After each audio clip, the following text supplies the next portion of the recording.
پہلے میں یہاں سے شروع کرتا ہوں، وہ کافی دیر سے وہ بھی بسم اللہ الرحمن الرحیم واقسموا باللہ جہد ایمانہم لئن جاءہم نذیر لیکونن احدی من احدی الامم صدق اللہ مولانا العظیم۔ نعت صرف ایک مقدس سلسلہ ہی نہیں، عبادت ہے، اور نعت کوئی آج نہیں پڑھی جا رہی یا آج سے پہلے کچھ 100 سال پہلے شروع ہوئی۔ آقا دو عالم صلی اللہ علیہ وسلم جب اس دنیا میں نہیں تشریف لائے تھے تو نعت اس وقت بھی پڑھی جاتی تھی۔ سبحان اللہ۔ قرآن کریم کی جو آیت کریمہ میں نے آپ کے سامنے پڑھی ہے، وہاں یہ کہا جا رہا ہے کہ یہ لوگ قسمیں کھا کر کہا کرتے تھے، تعریف کیا کرتے تھے، آقا دو عالم صلی اللہ علیہ وآلہ وسلم کی مدح سرائی کیا کرتے تھے کہ وہ ڈرانے والا نبی پیغمبر جب بھی آئے گا، نذیر جب بھی آئے گا تو احدی من احدی الامم، سب سے پہلے اس کے ہاتھ پہ بیعت ہم کریں گے، سب سے پہلے اس کا کلمہ ہم پڑھیں گے۔ یہ تعریف تھی آقا دو عالم صلی اللہ علیہ وسلم کی۔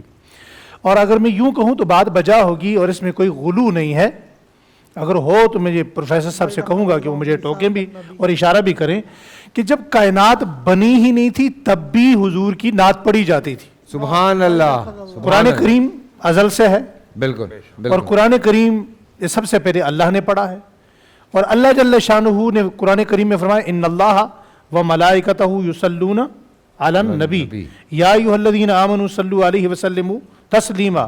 نعت سنت اللہ ہے، اللہ جل شانہ خود اپنے نبی کی تعریف کرتے ہیں، پورا قرآن کریم نعت ہے۔ اور نعت پڑھنا بہت بڑی عبادت ہے۔ صحابہ کرام نے نعت پڑھی آپ صلی اللہ علیہ وسلم کے سامنے، اور آپ صلی اللہ علیہ وسلم اس پر ان کو انعامات سے نوازا۔ باہر سے ایک بندہ آیا، اس نے آ کر آپ صلی اللہ علیہ وسلم کے سامنے حضور کی شان میں کچھ اشعار پڑھے تو آپ نے اپنی چادر اتار کر اس کے گلے میں ڈال دی۔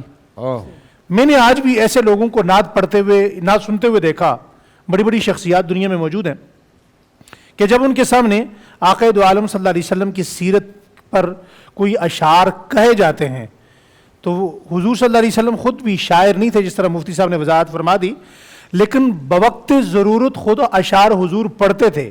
میدان جہاد میں جب حضور نے پڑھا نحن الذین بایعوا محمدا علی الجہاد ما بقینا ابدا، تو یہ شعر حضور صلی اللہ علیہ وسلم کی زبان سے سننے کے بعد صحابہ میں وہ طاقت آئی کہ صحابہ یک جنبش ایسا رخ کیا کہ پورے میدان کا کایا پلٹ گیا۔ نحن الذین بایعوا محمدا علی الجہاد ما بقینا ابدا۔ آقا دو عالم صلی اللہ علیہ وآلہ وسلم کی نعت پڑھنا خالص عبادت ہے، عین عبادت ہے، اور صحابہ اکرام کی سنت ہے۔ صحابہ اکرام سے پڑھوائی بھی گئی، صحابہ اکرام نے پڑھی بھی، اور نعت خوانوں کی خدمت کرنا یہ بھی سنت ہے، یہ کرنی چاہیے۔ لیکن جو چیزیں ہیں نا، یہاں بڑی خوبصورت بات ہوئی، ہم دراصل میں بحث مباحثے میں ذرا دور نکل جاتے ہیں۔ میرے خیال میں کسی بھی پیشے کو غلط کہنا، ادارے کو غلط کہنا، یہ غلط نہیں ہوگا۔ جو غلطیاں، ان غلطیوں کو چن چن کے نکالنا چاہیے۔ نعت خواں غلط ہے، مجھ میں غلطیاں تھوڑی ہیں، دوسرے میں غلطیاں تھوڑی ہیں، بھئی غلطیاں سب میں ہیں۔ اب ان غلطیوں کا ازالہ کرنا چاہیے کہ غلطی کہاں ہے، اس غلطی کو ختم کیا جانا چاہیے۔ سب سے بنیادی غلطی جس کی میں بہت زیادہ مخالفت کرتا ہوں، کرتا رہوں گا، آپ اتفاق کریں یا نہ کریں، یہ جو پردے کے بغیر خواتین آ کر ٹی وی پر، اسٹیج پر آ کر نعت پڑھتی ہیں، بھائی نعت پڑھنا سنت ہے، ثواب ہے، مگر پردہ کرنا فرض ہے۔ عورت کی آواز مردوں کے سامنے سننا سنانا، اس کی کہاں اجازت ہے شریعت میں؟ بالکل حرام، اس کی کوئی اجازت نہیں ہے۔ سارے حضرات اتفاق کرتے ہیں اس بات میں، ٹھیک ہے جی۔ جہاں تک اصلاح کی ضرورت ہے، وہ نعت خواں حضرات تھوڑا سا اپنی اصلاح فرمائیں۔ دیکھیں ایسے نعت خواں گزرے ہیں دنیا میں جنہوں نے خالص نعت اللہ کی رضا کے لیے پڑھی۔ ایسے نعت خوانوں کو یہ حضرات بھی جانتے ہیں، میں بھی جانتا ہوں۔ ہمارے ہاں ایک نعت خواں تھے ہمارے مکتبہ فکر کے، کمتر ان کا نام تھا، رنگ ان کا بالکل کالا تھا، ساری زندگی وہ بڑے اخلاص کے ساتھ نعت پڑھتے رہے۔ ان کے بارے میں معروف یہ بات تھی کہ انہوں نے کبھی زندگی میں نعت پڑھنے کی کوئی ڈیمانڈ نہیں کی۔ کسی نے کرایہ دیا تو لے لیا، نہیں دیا تو چپکے سے بس میں بیٹھے واپس چلے گئے۔ جب وہ فوت ہوئے تو مولانا عبداللہ درخواستی رحمۃ اللہ علیہ، ہمارے یہاں نامی گرامی شخصیت گزری ہیں، اس کمتر نعت خواں نے یہ وصیت کی تھی کہ میرا جنازہ حضرت درخواستی پڑھائیں۔ جب حضرت درخواستی تشریف لائے تو وہ ساری زندگی حضرت درخواستی کی موجودگی میں اسٹیج پر جس طرح کوئی عالم تقریر کرتا ہے تو اس سے پہلے ایک نعت خواں نعت پڑھتا ہے، وہ ساری زندگی نعت پڑھتا رہا۔ جب میت دکھائی گئی تو حضرت درخواستی پریشان ہو گئے کہ یہ تو کمتر نہیں ہے، مجھے تو کمتر کا بتایا گیا، شاید یہ اس کا کوئی بھائی ہو۔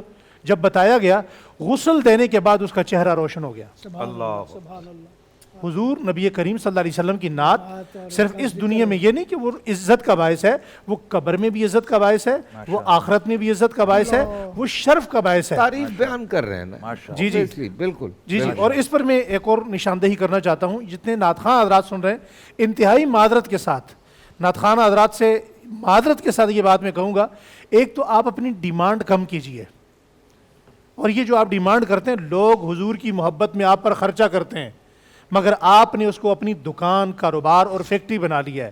آپ کم از کم اتنا بوجھ ڈالیں جتنا آپ کی گاڑی کا کرایہ ہے، رینٹ ہے، یہ جتنا آگے آپ کے میزبان برداشت کر سکتے ہیں. دوسرا، نعت خواں حضرات کی محافل میں اب علماء کی باقاعدہ توہین ہونے لگی ہے. بے شک. باقاعدہ طور پر یہ نعت خواں حضرات سمجھتے ہیں، علماء میری بات کو سمجھ رہے ہیں.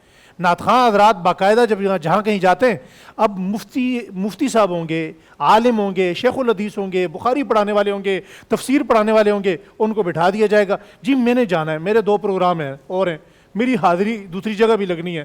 اور دوسری بات یہ ہے کہ نعت خواں حضرات سے ایک گزارش آخری یہ بھی ہے کہ آپ حضرات سے انتہائی معذرت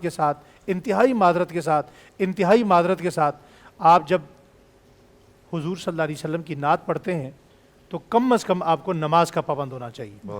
بہت سارے نعت خواں حضرات کو دیکھا ہے، یہاں بھی نعت پڑھیں گے، دوسری جگہ بھی پڑھیں گے، تیسری جگہ بھی پڑھیں گے، فرض نماز نہیں پڑھیں گے. معذرت کے ساتھ. بول انٹرٹینمنٹ کے شوز دیکھنے کے لیے ہمارے چینل کو سبسکرائب کریں اور بیل آئیکن پر کلک کرنا نہ بھولیں.